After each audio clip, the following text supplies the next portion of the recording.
You're not supposed to talk about sex, religion, politics. We're going to talk about them all today in a college football podcast, which feels weird and wrong on the surface. But then when you get to the nitty gritty, you realize actually it does kind of matter at this stage. BYU quarterback Jake Retzlaff is going to leave BYU because he has run afoul of the school's honor code. He was accused of sexual assault by a BYU student, and he has denied that he did any wrongdoing. A lawsuit was launched and has now been dismissed. But in that lawsuit, he says, hey, it was just two college kids having a fun Saturday night. Well, that fun Saturday night is not allowed at BYU. They have a very strict honor code that you have to adhere to. And by saying that this was a consensual Saturday night with college kids, you're admitting that you ran afoul of the school's honor code and you were guilty of bumping uglies before you were married. So he's facing a 7-game suspension. Well, he doesn't have 7 games to waste. He's got to get some film. He's got to play. He's got to make some NIL money. He's got to get film on tape for NFL scouts. And so he's going to leave BYU. And I think that, it's one of those things that I think makes college football really interesting and unique is that there are all sorts of different situations players have to play under or different rules that players have to follow. Doing what Jake Retzlaff did, if he is completely exonerated and did not commit a crime, is encouraged at a lot of other places. You go to Arizona State, you're a loser if you don't. BYU, you're a loser if you do. So he's got to figure out where he's going to go next. And BYU has to also figure out where they are going to go next at the quarterback position because Retzlaff was really good during his one full season as the starter in Provo. They went 11-2. Things were really looking up.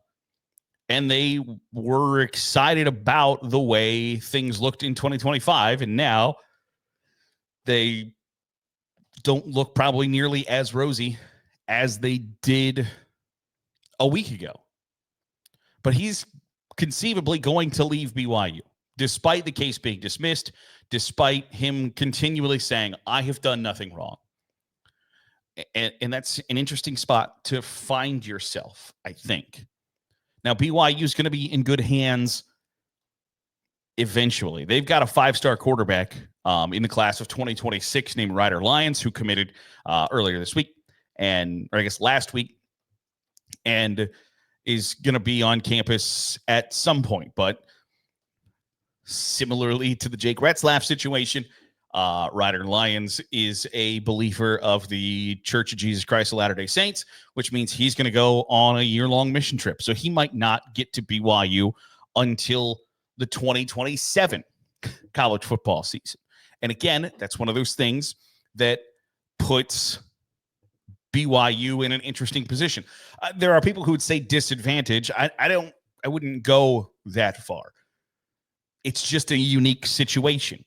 It's not, I don't think, at the level of Army, Navy, Air Force, but it's also above some of the lower tier academically Power 4 or Group of 5 conferences.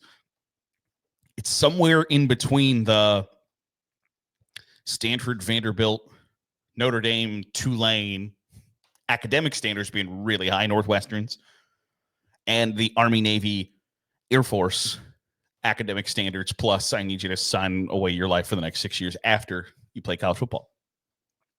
It's a unique situation that they're not, unprepared to handle. BYU is pretty open and honest about what their expectations are, what the situation is, and what rules you're going to have to follow if you go there. And I think there are some people who can argue that Jake Retzlaff doesn't believe the faith of BYU, it doesn't matter. At the end of the day, you agreed that you're going to follow this honor code, and he apparently did not follow that honor code, no matter how you slice it. Either he committed sexual assault, which is a problem, or he did the horizontal bop, and that's also a problem in the eyes of BYU. But Jake Retzlaff has options should he want to. Obviously, he's going to want to, apparently, transfer out. There are schools that have question marks and, frankly, that can't feel great about their quarterback position coming into the 2025 season. And even though it's July 1st, even though you are looking at camp barreling right down, and even though you probably don't want to throw caution to the wind and see if you can't say, like, hey, we really need help at this position. But there are a couple of schools that there are, I think if you look at a school like Oklahoma State, Virginia Tech, Rutgers, where they have either flat out, like, we are relying on unproven, inexperienced players, or transfers that have come in that we're not 100% certain what they are or what they can be. Despite the controversy or the negative press that could come with recruiting somebody like Jake Retzlaff, and whether that's fair, warranted, I don't know, and I don't necessarily want to get into, because I don't have a way to answer that question. These are somewhat uncomfortable situations to talk about, let alone find yourself in.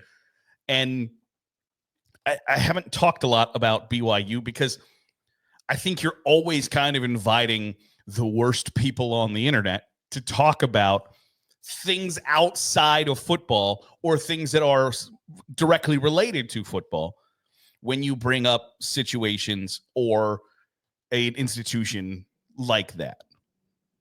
But I think this is a really interesting situation where Jake Retzlaff found himself in a no-win situation. And now it says, hey, I'm going to transfer somewhere else.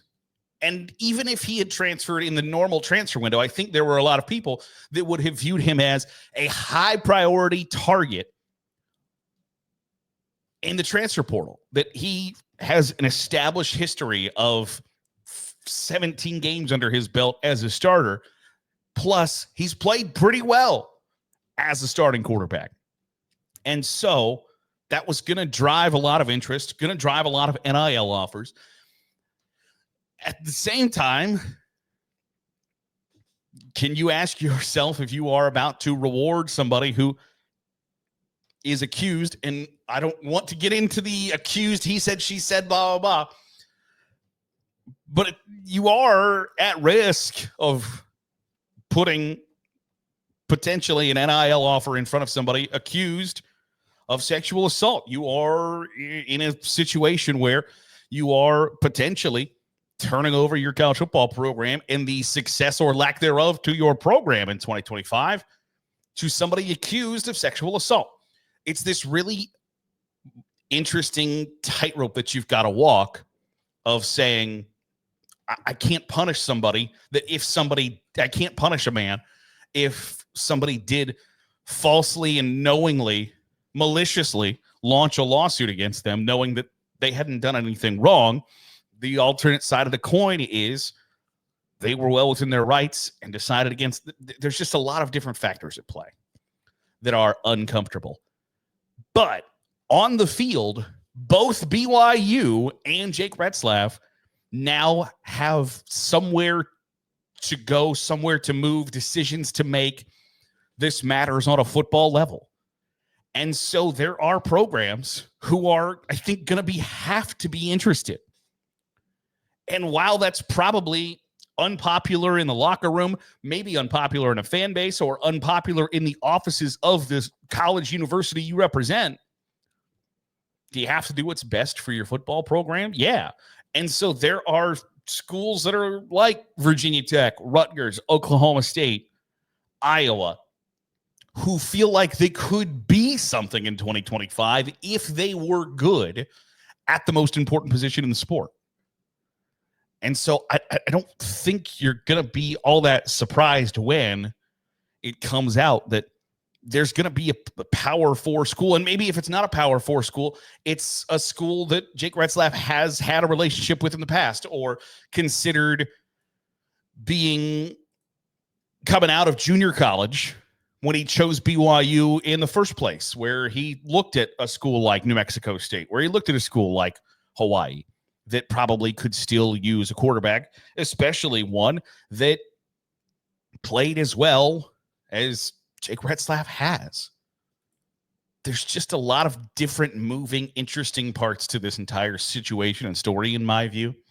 And I'm interested to watch where this goes from here, because BYU now has question marks at quarterback. Jake Retzlaff now can fill a lot of question marks at quarterback, depending on how hot the market is for him, which means he's got a lot of leverage, which means he can probably draw a lot of NIL money. In some ways, he's in a really envious position. In others, there's a lot of question marks. And I think it's something we'll keep an eye on here on the channel in the course of the next couple of weeks. So where's he going to go? Because despite the controversy, despite the maybe potentially disappointing avenues in which he now finds himself in the transfer portal, he's a pretty good quarterback, and it's going to be a hot commodity in that market. That'll do it for today's episode of the Daily Huddle. Appreciate you making us a part of your day, however it is, wherever it is you're doing so. If you're watching on YouTube, hit the subscribe button. Make sure you're getting all the great college football content we're pumping out. If you're listening on a podcast feed, drop a 5-star review. It goes a long way in helping out the channel. I'll see you tomorrow for another episode of the Daily Huddle.